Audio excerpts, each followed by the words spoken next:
पंजाब के मलोट में शर्मनाक घटना। गुंडा तंत्र जो है वो हावी होता जा रहा है पंजाब के ऊपर। पंजाब में लॉ एंड ऑर्डर की मशीनरी टोटली फेल हो गई है।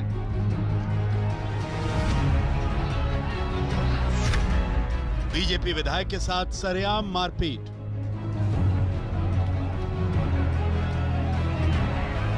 लाठी नाल, डंडे नाल क्या लोकतंत्र हत्या जाएगा। आंदोलनकारी किसानों का ये कैसा बर्ताव।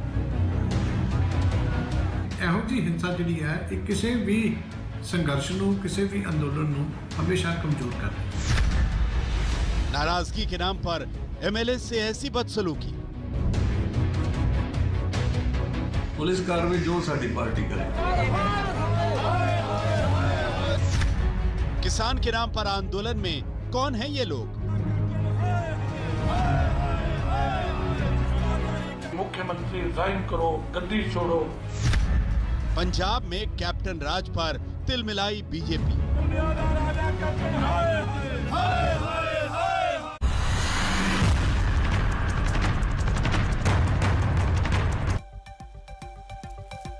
विधायक की पिटाई, किसानों की एक कैसी लड़ाई। नमस्कार, हल्ला बोल में आपका स्वागत है। आपके साथ मैं हूं अंजना ओम कश्यप। नए कृषि कानूनों के खिलाफ पिछले कई महीनों से किसान आंदोलन कर रहे हैं, लेकिन पंजाब के मलोट में कल जो कुछ भी हुआ वो आंदोलनकारी किसानों की नीयत पर अब सवाल खड़े कर रहा है। मलोट में प्रेस कॉन्फ्रेंस करने पहुंचे बीजेपी एमएलए के साथ वहां मौजूद लोगों ने न सिर्फ मारपीट की बल्कि उनके कपड़े तक फाड़ दिए। सवाल यह भी है कि आंदोलन और विरोध के नाम पर किसी विधायक पर हाथ छोड़ना कहां तक जायज है। बीजेपी ने राज्यपाल से इसकी शिकायत की है और हम भी पूछते हैं कि विधायक की पिटाई, किसानों की एक कैसी लड़ाई, बहस इसी पर। लेकिन उससे पहले आपको घटना की पूरी रिपोर्ट दिखा देते हैं।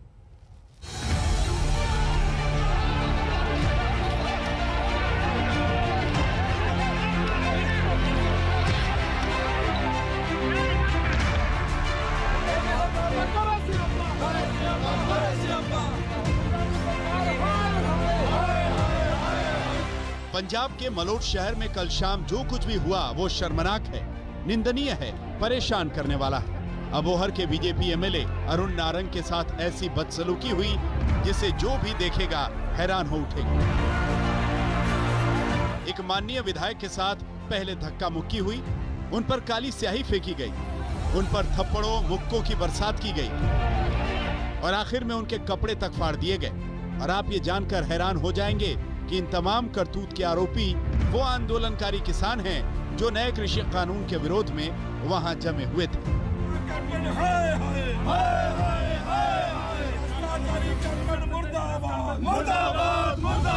सवाल है कि सरकार का विरोध जायज है। सरकार के कानून का विरोध भी जायज माना जा सकता है, लेकिन जनता के जरिए चुने गए प्रतिनिधि पर हाथ उठाने का अधिकार कानून की किस किताब में है। पंजाब में कांग्रेस के कैप्टन राज में इस हमले के खिलाफ बीजेपी तिलमिलाई हुई है।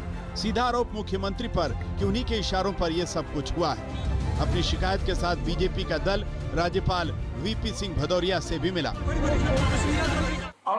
नारंग दा कसूर यह है कि वो अमरिंदर दियां 4 साल दियां नाकामियां गिना ली गई।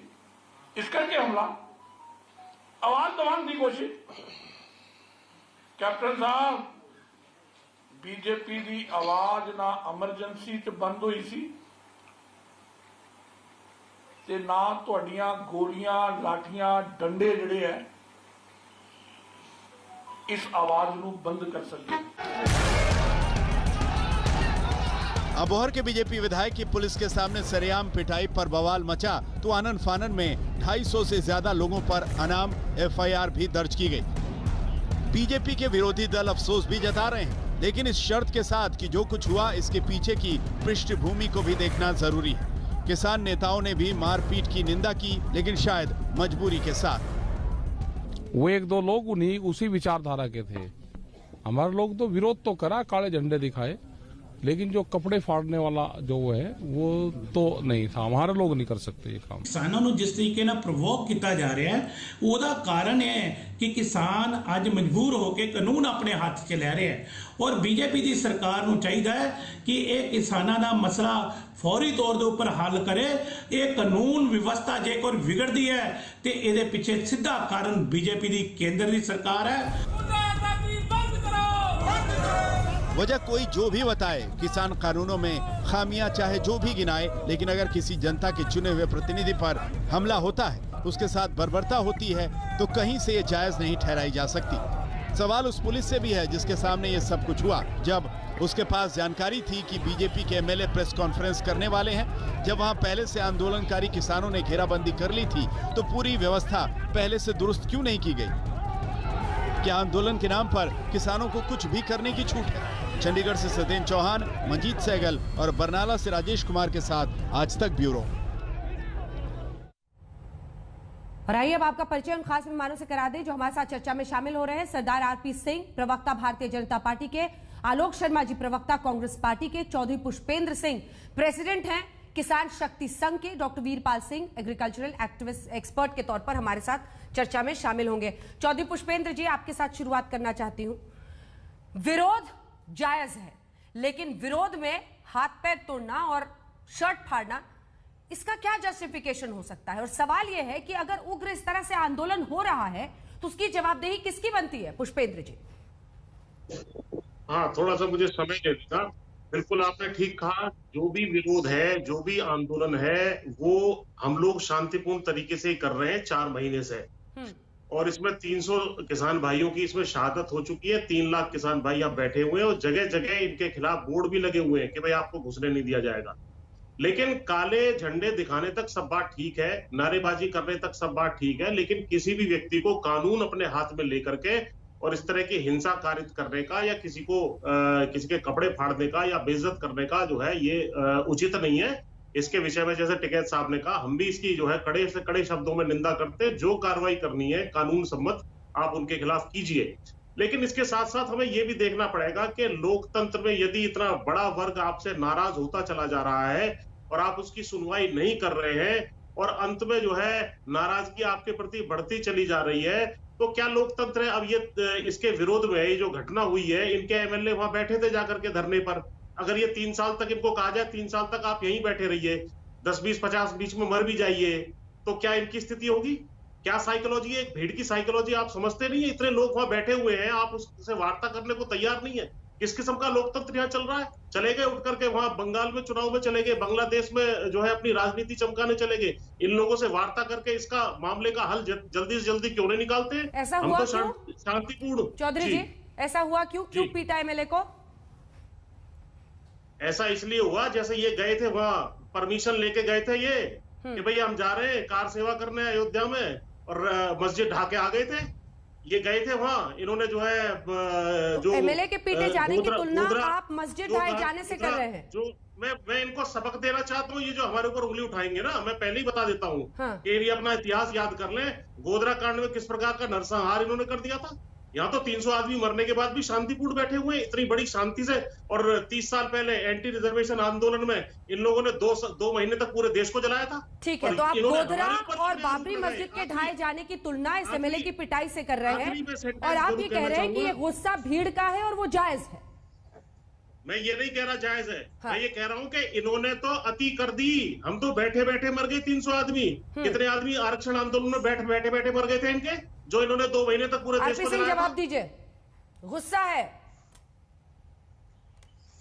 मैं अपेक्षा करूंगा, मैंने बड़े ध्यान से और आराम से सुना, ये बीच में टोकेंगे नहीं, क्योंकि ये ज्यादातर जल्दी जब दूसरा व्यक्ति बोलता है तो सहन नहीं हो पाता इनसे। थोड़े दिन पहले रवनीत सिंह बिट्टू को बुलाया था इन्होंने, ये मुझे तारीख ठीक याद है तो 23 जनवरी की बात है, सिंगू बॉर्डर पर। उसके साथ गुरजीत सिंह औजला भी थे, उनके साथ एक विधायक, ये दोनों सांसद हैं, एक विधायक थे जीरा साहब, ये तीनों को बुलाया था। जो यहाँ पर कल अरुण नारंग के साथ हुआ, उसी प्रकार की घटना वहां पर इन्होंने सिंगू बॉर्डर पर हुई थी, वहां पर भी इसी प्रकार से मारपीट हुई। वो तो एक चैनल का कोई एक कॉरेस्पॉन्डेंट था, उसने बचा लिया, नहीं तो शायद रवनीत बिट्टू आज हमारे बीच में ना होते। और ये सच बता रहा हूँ, आप चाहे तो वो टीवी के फुटेज दे सकते हैं। 1500 वहां पर टावर उखाड़ दिए, ठीक था। 26 जनवरी के दिन कहा क्या, बक्कल उखाड़ देना, बक्कल उखाड़ देंगे, याद है शब्द? मुझे तो नहीं, इन्हीं के शब्द, बक्कल उखाड़ देंगे। और जब बक्कल उखाड़ दिए तो उसके बाद बोला कि आपने उन पे गोलियां क्यों नहीं चलाई, आपने क्यों नहीं चलाई वहां पर गोलियां? आप गोलियां चला देते, पुलिस के हाथ में बंदूक थी, गोली चलाते जो वहां ऊपर दंगा कर रहे थे, जहां वहां पर जिन्होंने लाल किले पर तिरंगे का अपमान किया, उन पर गोली क्यों नहीं चलाई? या जिन्होंने पुलिस वालों को वहां पर खदेड़ा और पीटा और वहां 20 फुट की खाई में करा, उन पर गोलियां क्यों नहीं चलाई? असल में एक ध्यान से समझना बात को, इनकी पूरी मंशा क्या है कि देश में किसी प्रकार से किसी ढंग से बवाल हो, और मैं आज कह रहा हूं हम ये होने नहीं देंगे। इनकी पूरी कोशिश है और उसमें कांग्रेस भी सम्मिलित है। ये पूरी चेष्टा है कि देश में बवाल हो, जो 1980 के दशक में पंजाब में हुआ उसी प्रकार का माहौल वापस खराब हो। अगर 26 जनवरी को गोली चल जाती, जब पुलिस वाले, मैं एक मिनट बात करूं, जब आंदोलन हो, आप ही से सवाल है, जब आंदोलन हो तो जिम्मेदारी सरकार की होती है कि उसका हल निकले, क्योंकि सरकार के खिलाफ है आंदोलन। वो कह रहे हैं कि हम इतने दिनों से बैठे हैं, आप कोई हल ही नहीं निकालते, लोगों का गुस्सा बढ़ रहा है। उस पर जवाब दीजिए ना। अल्टीमेटली तो आपके दरवाजे पर है मामला।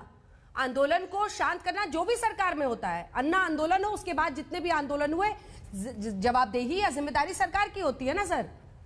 जी, आपको याद हो ना रामदेव जी के साथ क्या क्या था आधी रात को, किस प्रकार से सारा मामला हुआ था। हम तो वो नहीं करना चाहते ना, परंतु 11 बार हमने बातचीत का सिलसिला किया, बातचीत रखी करी इनके साथ, और फिर कहा कि अगर आपका मन करे फिर वापस आइए, बातचीत करने को चाह रहे हैं, फोन नंबर आपके पास है, जमड़ी डाल करिए और बातचीत करने को चाह रहे हैं।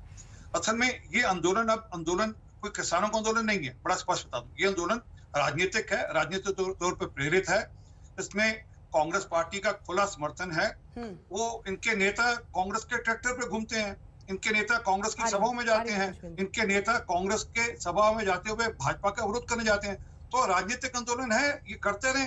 परंतु एक बात मैं आज बड़ा स्पष्ट कह दूं, ये जो भस्मासुर कैप्टन साहब पाल रहे हैं ना, ये इनके सिर पर वापस आएगा। ये जो भस्मासुर पाल रहे हैं, जिस ढंग से ये सोच रहे हैं कि हम ये वहां पर बवाल करा कर लेंगे, ये वापस रुकने वाला नहीं है। ये वापस जल्दी पुष्पेंद्र जी इसका जवाब दीजिए, उसके बाद मैं फौरन आलोक जी आपके पास आऊंगी, क्योंकि सीधा उंगली अब उन्होंने उठा दी है कैप्टन अमरिंदर पर। जल्दी से पुष्पेंद्र जी, क्या ये उनका ये आरोप है कि कांग्रेस के पनाह में, उनके शह पर आप लोग इस आंदोलन को कर रहे हैं? आप उनके नेता बैठते हैं आपके ट्रैक्टर में, बीजेपी वाले जाते हैं तो आप पीट देते हैं।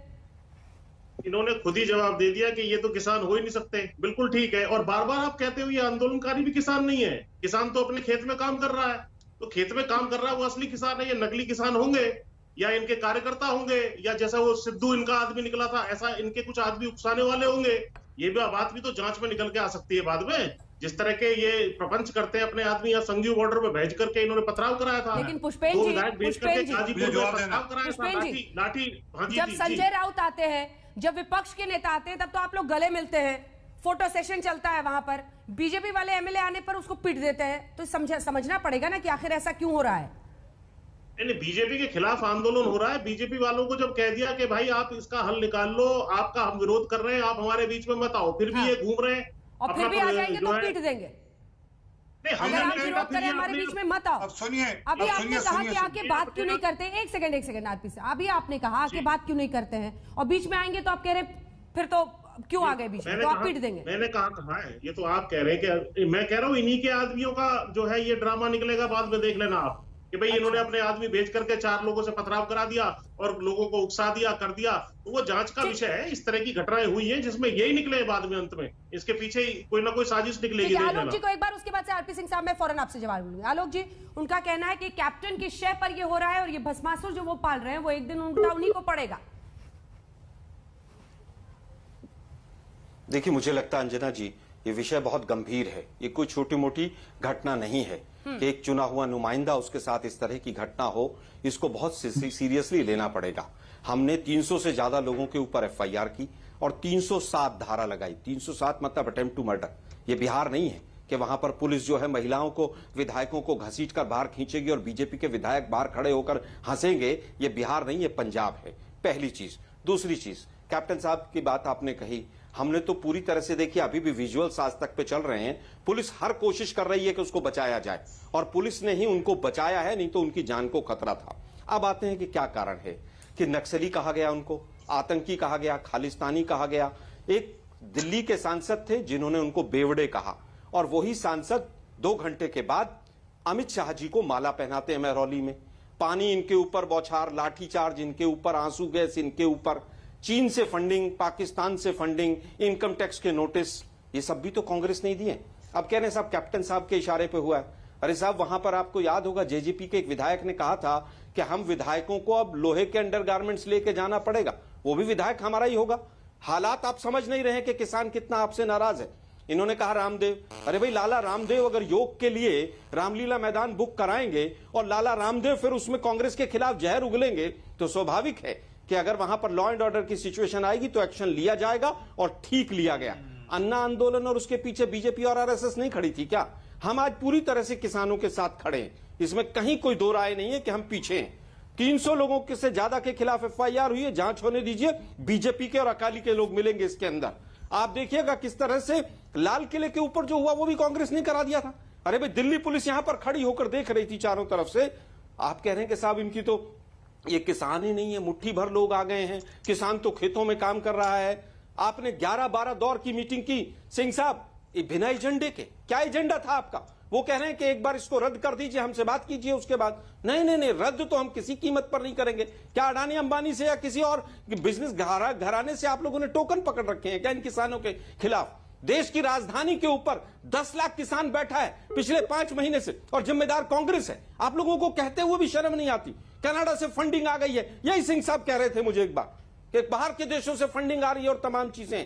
मुझे बताइए कि एनआईए के नोटिस कब भेजेंगे कि जिन लोगों ने कपड़े फाड़े हैं उनके खिलाफ एनआईए के नोटिस भेजिए, जांच करवाइए किसने पैसे लेकर कपड़े फड़वाए। अरे भाई, आप सीरियसनेस को समझिए। अन्नदाता है वो, अन्नदाता है वो। कब तक आप झूठ बोलेंगे? 250% खाद के कट्टे की कीमत बढ़ा दी आपने, लाखों करोड़ रुपए डीजल के ऊपर बढ़ा लिया।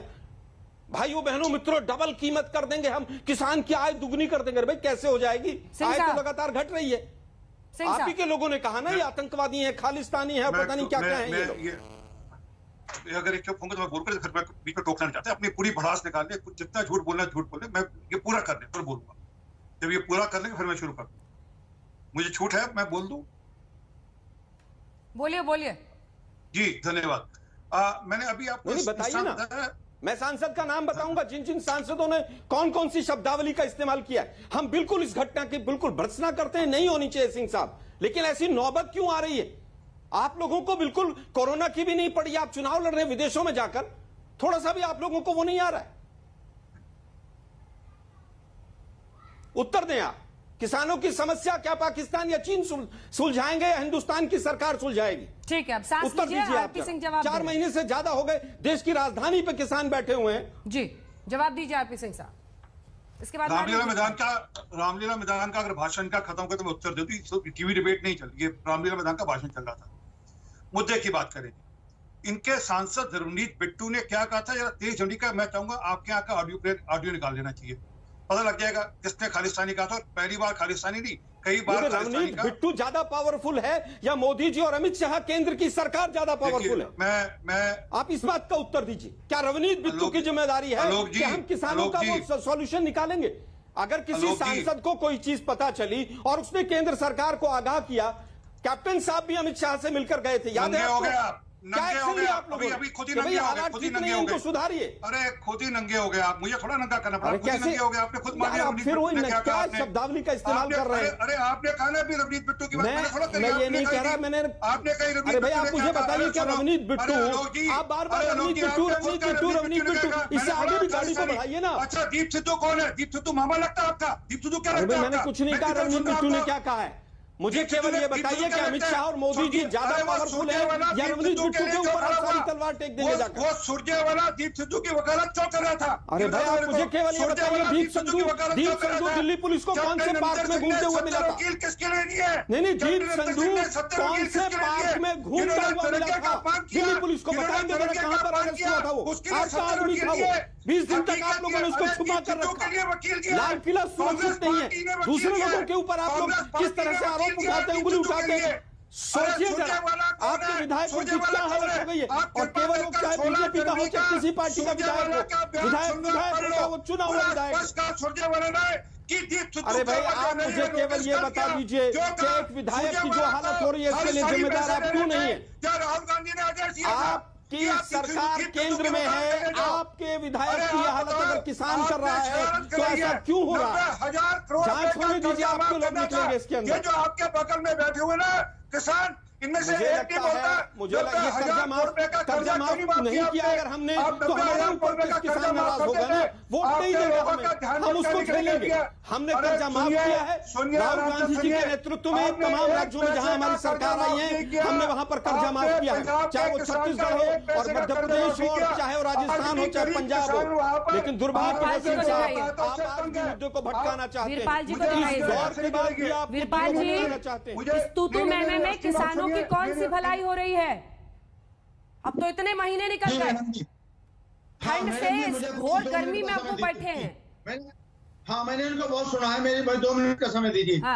देखिए, पंजाब के अब और के अमोठ में जो एक चुने हुए प्रतिनिधि के साथ जो घटना हुई है, उस कुछ सीमित लोगों ने जो 200-300 जो आप बता रहे हैं, ये आलोक जी बता रहे हैं 200-300 लोगों के ऊपर FIR दर्ज किया है, उन लोगों ने देश के 14 करोड़ किसानों के ऊपर उनकी इज्जत पर बट्टा लगा दिया।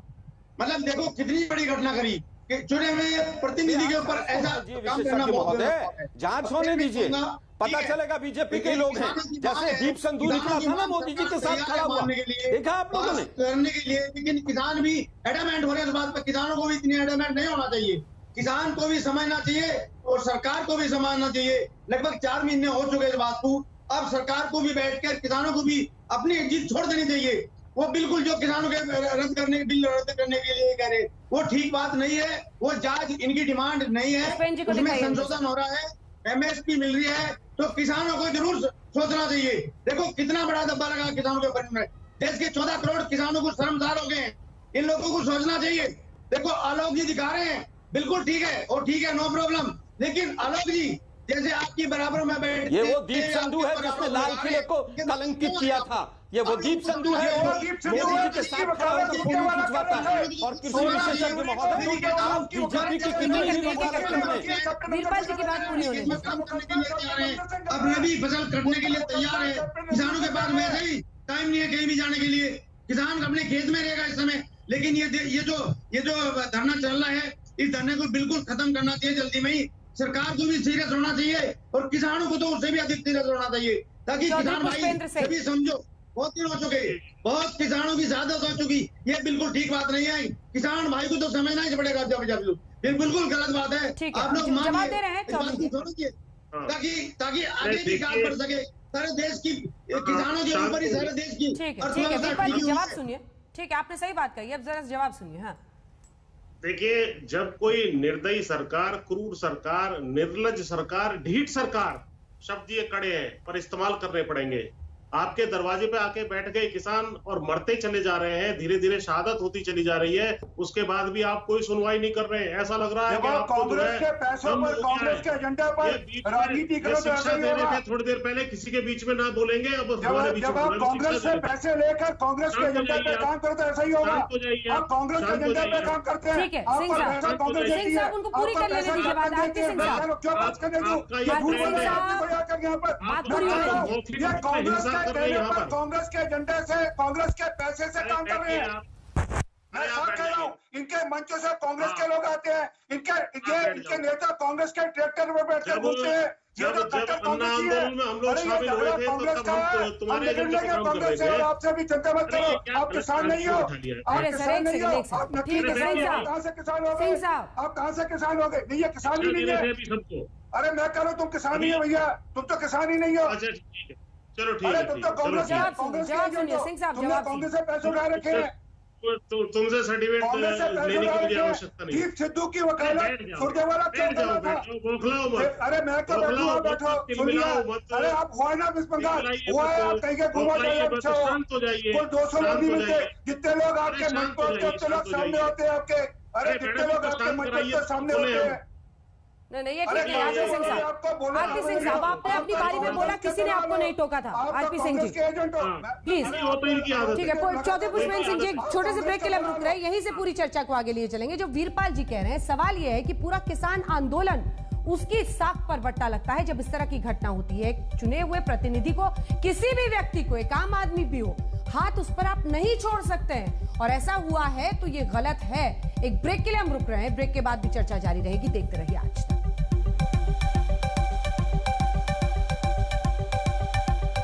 किसान आंदोलन के दौरान वहां पहुंचे एक पंजाब में विधायक की, बीजेपी के विधायक की पिटाई को लेकर बवाल है। लेकिन इन सब के बीच होली तो पुष्पेंद्र जी एक बार फिर आंदोलन के बीच ही मनेगी।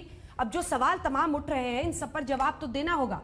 आप जो वीरपाल जी कह रहे थे उस पर जवाब मिला। आरपीएन सिंह साहब मैं आऊंगी, प्लीज एक बार पुष्पेंद्र जी को बोलने दीजिए।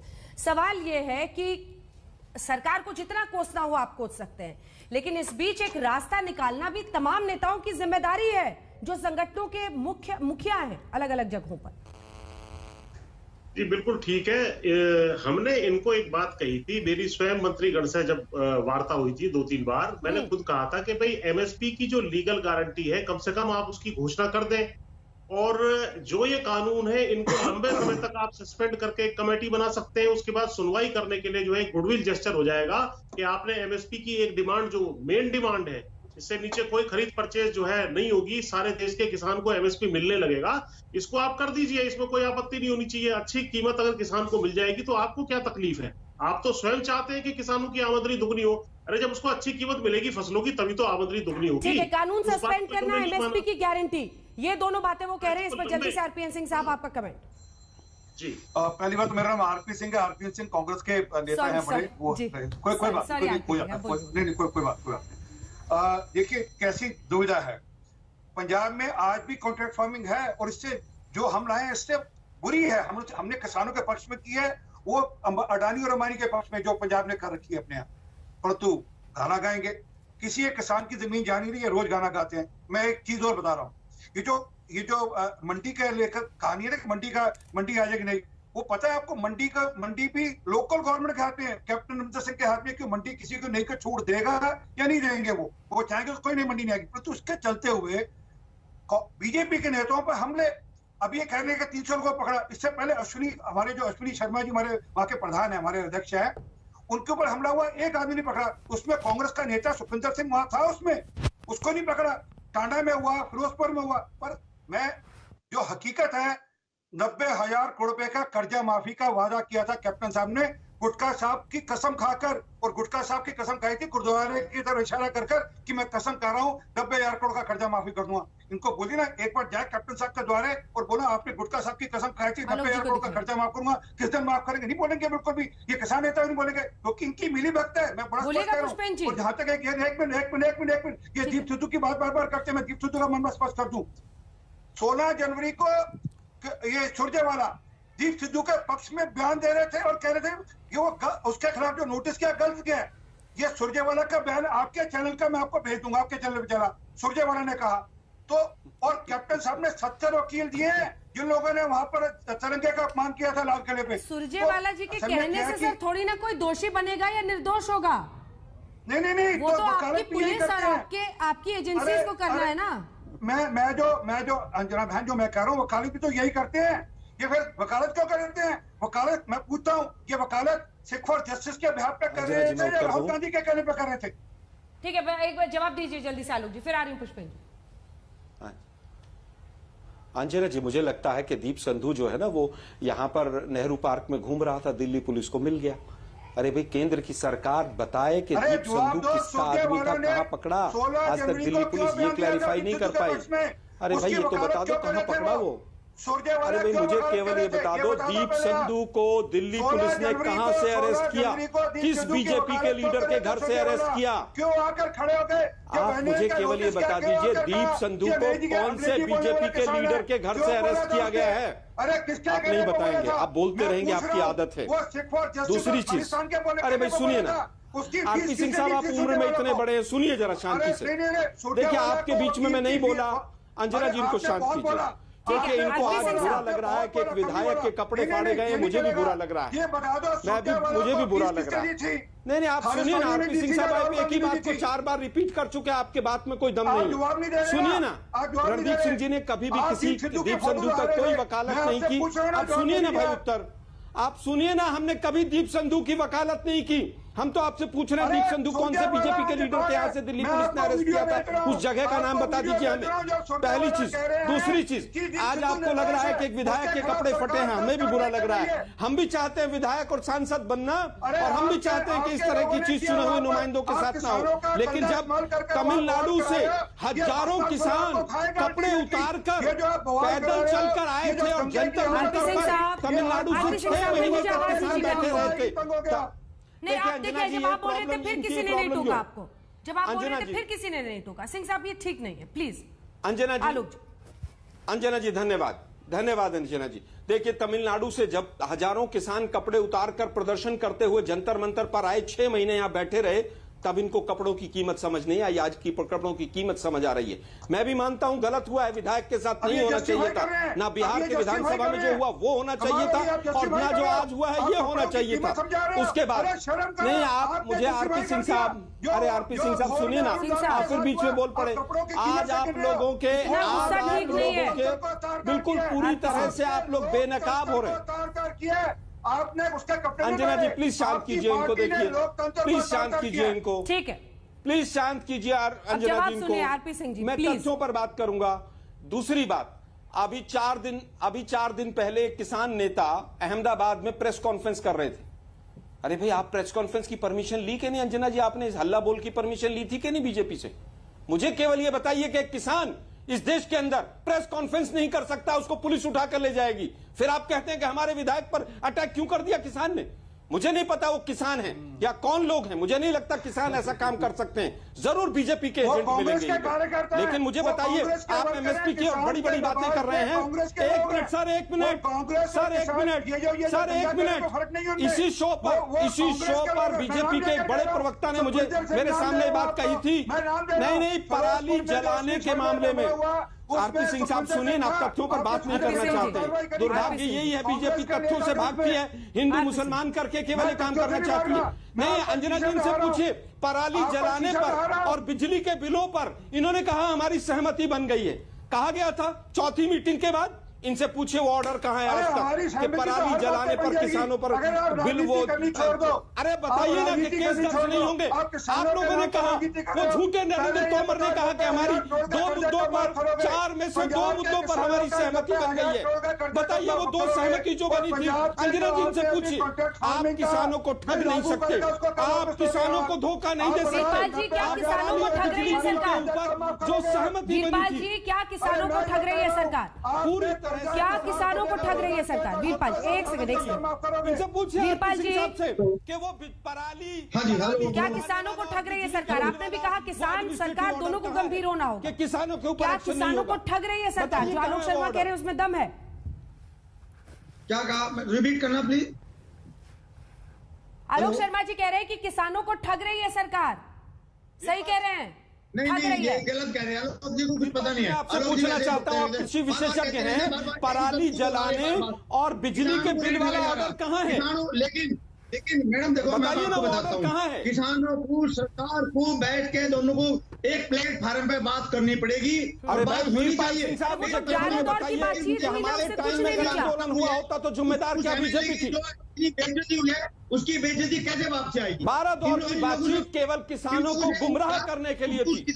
बिना एजेंडे क्या बातचीत कर रहे हैं? उसकी इतनी बड़ी बेइज्जती हुई है। केवल ये बताइए वीरपाल सिंह साहब कि जो फैसले 2 मुद्दों पर हुए थे, अंजना जी से पूछिए ना सीधा सवाल, वो एडमिनिस्ट्रेटिव ऑर्डर कहाँ है? तो किसान बहुत भोला वाला है। आप हमें वीरपाल सिंह साहब को पराली जलाने वाला, बिजली के बिल वाला जो था, कृषि मंत्री देश के आदरणीय कृषि मंत्री जी ने कहा था कि हमारी सहमति बन गई है, वो ऑर्डर कहाँ है? किसान को एडमेंट होना चाहिए। वीरपाल सिंह जी, वो ऑर्डर कहाँ है? पराली जलाने वाला और बिजली के बिल वाला, उसका उत्तर दे दीजिए। ठीक है, अल्टीमेटली यही होगा। ठीक है, आपकी आवाज कट रही है वीरपाल जी, आपकी आवाज कट रही है। आरपी सिंह साहब वो कह रहे हैं कि पराली जलाने को लेकर समझौता हुआ था पुष्पेंद्र जी। ये खबर तो मीडिया को भी बताई गई थी कि उस पर समझौता हो गया है। बिजली के बिल और पराली 2 पर समझौता हुआ था, वो ऑर्डर कहाँ है अंजना जी? चौधरी जी 90,000 करोड़ रुपए का खर्चा केंद्र सरकार बताए वो ऑर्डर कहाँ है? एक सेकंड। अरे 90,000 करोड़ रुपए का खर्चा। अरे हमारी जब सरकार वहाँ पर चुनाव में जाएगी तो हम देखेंगे। हमने अगर नहीं माफ किया होगा तो वोट हमें नहीं मिलेगी। हमने माफ किया है, हमें वोट मिलेगी। आपके विधायकों के साथ जो सुलूकी हो रही है वो उसके बाद भी आपको समझ नहीं आ रही। हो गई आप लोगों की चिल्ला चिल्ली हो गई। अब हो गई सबकी चिल्ला चिल्ली। सबको समझ में आ गया आप लोग अपनी अपनी पार्टी के लिए किसी से भी लड़ सकते हैं, खूब चिल्ला सकते हैं टीवी पे। सबको समझ में आ गया। चौधरी पुष्पेंद्र सिंह, बिजली बिल और उस पर सहमति बनी थी क्या कोई लिखित आप लोगों को आश्वासन मिला था उस वक्त? नहीं, कोई सहमति नहीं बनी थी और बिजली बिल तो अभी आया भी नहीं था। इन्होंने कह दिया था और मेन मुद्दा जो था वो एमएसपी का था और जो है काले कानून वापस लेने का था। सरकार ने कहा था लिखित गारंटी हम देने को तैयार है एमएसपी पर। नहीं, इन्होंने कहा था एग्जिस्टिंग सिस्टम जो है वो चालू रहेगा। तो अभी एक पराली जलाने का जल्दी से। अरे हर एक व्यक्ति के बीच में आप बोल करके सारा डिबेट आपने डिस्टर्ब कर दिया। बारी से जल्दी से पुष्पेन जी बताइए। सुन लीजिए पुष्पेन जी जल्दी से बताइए, एमएसपी पर क्या कहा था कृषि मंत्री ने किसान संगठनों के नेता? एमएसपी पे इन्होंने ये कहा था कि एग्जिस्टिंग सिस्टम चलता रहेगा। हमारी मांग वो नहीं थी। हमारी मांग ये थी कि जो भी खरीदे किसानों की फसलों को वो एमएसपी से नीचे ना खरीदे। कानूनी गारंटी, ठीक है, कानूनी गारंटी जल्दी से सिंह साहब एक रिस्पॉन्स इस पर। होली मनेगी, होली किसानों की मनेगी सड़क पर। एमएसपी की जो बात वो कह रहे हैं उस पर जल्दी से एक रिस्पांस। ब्रेक का टाइम हो गया। मुझे कह रहे हैं आप? जी आरपी सिंह जी। इनको बोलो 32 किसान यूनियन है, एक चिट्ठी लिखकर दे दे कि हमारी ये मिनिमम मांग है, हम इस पर राजी हैं, क्योंकि किसान बिल तो अभी लागू है नहीं। अब तो सुप्रीम कोर्ट ने भी स्टे कर रखा है, सरकार ने भी कर रखा है।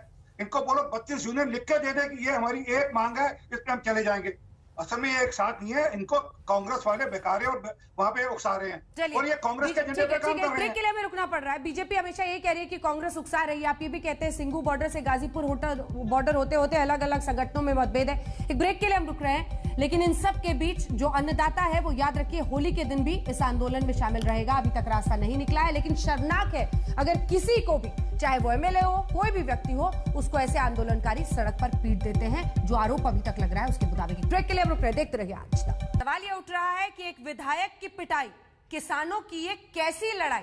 सवाल आंदोलनकारी उन किसानों पर जो अभी तक आरोप के मुताबिक एक एमएलए को पीटते हैं, उसका शर्ट फाड़ते हैं, और ये सब कुछ पंजाब में हुआ है। बीजेपी ये भी कह रही है कि कांग्रेस का हाथ भी इसमें शामिल है। ब्रेक के लिए हम रुक रहे हैं, देखते रहिए आज। एक विधायक की, बीजेपी विधायक की पिटाई हुई और उसी पर सवाल ये कि एक विधायक की पिटाई, किसानों की ये कैसी लड़ाई? इसी पर आप देख रहे थे हल्ला बोल, देखते रहिए आज तक। नमस्कार, मैं हूं अंजना ओम कश्यप। हमें उम्मीद है ये वीडियो आपको पसंद आया होगा। लेटेस्ट खबरों के लिए यूं ही देखते रहिए आज तक, और इस वीडियो के पसंद आने पर लाइक, शेयर एंड सब्सक्राइब करना ना भूलें।